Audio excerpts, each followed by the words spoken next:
Bersimpati dengan Allah. Kisah Para Rasul 5 ayat 5. Ketika mendengar perkataan itu, rebahlah Ananias dan putuslah nyawanya. Maka sangatlah ketakutan semua orang yang mendengar hal itu. Teman-teman, seringkali Allah menjatuhkan hukuman pada seseorang.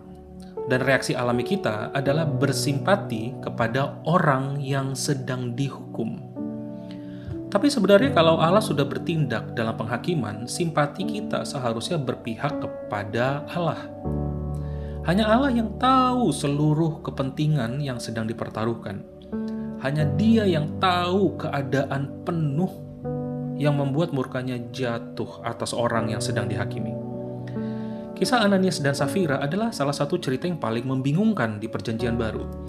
Di masa ketika Allah dan kasih karunia Allah sedang terbuka untuk semua orang, respons Allah terhadap pasangan ini kok keras sekali. Ini peristiwa di mana nyata-nyata Allah mengambil nyawa dari seorang pria dan wanita di Perjanjian Baru. Tapi di balik itu ada hal besar yang sudah dipertaruhkan. Gereja waktu itu masih dalam tahap awal. Ananias dan Safira sudah menyaksikan kuasa Allah yang ajaib. Mereka sudah melihat ribuan orang bertobat dan masuk dalam komunitas orang percaya dalam gereja. Namun, mereka sama sekali tidak menghormati Roh Kudus ketika dengan sengaja berbohong kepada Allah dan jemaat. Sikap tidak hormat seperti itu bisa menghancurkan gereja yang kehidupannya sepenuhnya bergantung pada kehadiran dan tuntunan Roh Kudus. Karena itu Allah tinggalkan peringatan yang sangat serius. Dia tidak akan mentoleransi dosa, dan kita juga perlu mengingat bahwa Allah mungkin bisa jadi sudah mengingatkan Ananias dan Safira berkali-kali. Tetapi mereka dengan sengaja melawan. Nah, kita tahu seringkali dosa satu orang Kristen bisa berdampak besar dan menghancurkan banyak orang lain. Lihatlah keadaan komunitas-komunitas orang percaya dan gereja-gereja.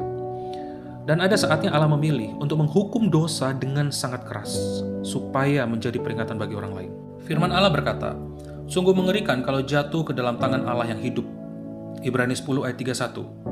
Tetapi justru penghakiman Allah atas satu orang bisa menjadi jalan untuk menyelamatkan dia sendiri, sekaligus menyelamatkan banyak orang lain.